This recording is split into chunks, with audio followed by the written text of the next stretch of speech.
हाय guys, मी Preeti. Welcome to my blog.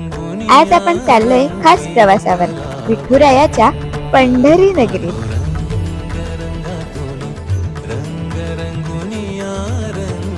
पंढरपूरला आल्यावर स्टे साठी मी थांबले विठ्ठल रुक्मिणी भक्त निवासामध्ये.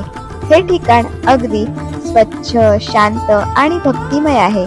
इथून मंदिर अगदी 5 मिनिटाच्या अंतरावर आहे.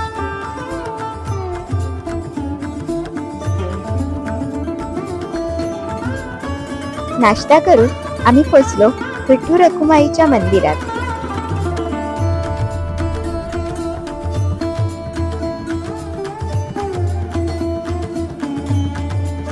दर्शन झाल्यावर आम्ही गेलो पंढरपूरची जीवनरेखा चंद्रभागा नदीवर. इतिहास, श्रद्धा आणि भक्ती, चंद्रभागा हे त्याचं प्रतीक आहे. चंद्रभागा नदी चंद्राच्या आकारासारखा वळण घेतो म्हणून नाव पडतं चंद्रभागा. पुढे आम्ही आलो श्री गोपाळ कृष्ण मंदिरात. हे मंदिर थोडं मुख्य रस्त्यापासून बाजूला आहे.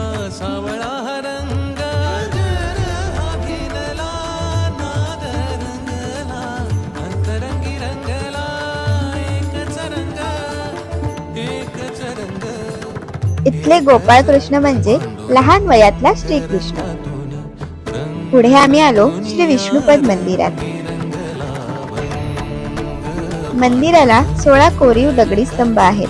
प्रत्येक स्तंभावर श्री विष्णू आणि श्री कृष्णाच्या विविध लीला कोरलेल्या आहेत.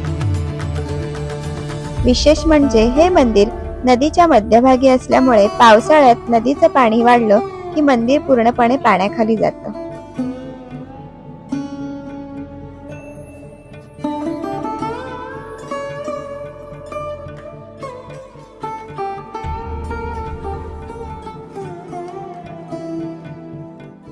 पंढरपूर दर्शन, मंदिर आणि नदी पाहिल्यानंतर आता वेळ आले आपल्या पेट पूजेची.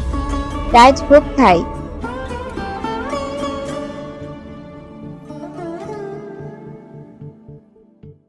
मनी लागे आसा भेटिया मै बापांतर सरून आली सारी लेकुर.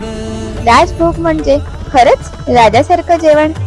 ही थाळी म्हणजे एकदम शाही आणि पारंपरिक स्वादांनी भरलेली असते.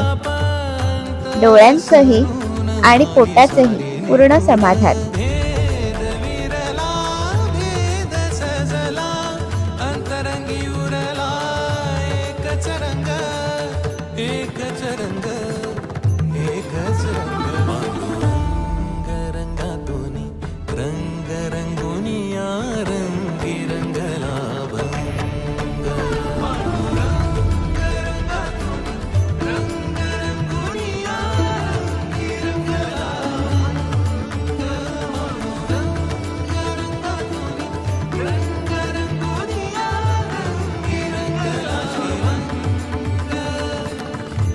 माझी माऊली ग भक्ताची सावली, तूच माझी माऊली, तूच माझी माऊली ग भक्ताची सावली. पावला पाहुनी छंद लागला र तुझा पांडुरंग रंगातून रंग रंगुनिया रंगी रंगला भंग.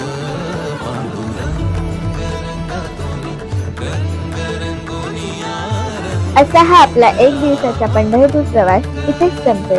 रामकृष्ण हरी.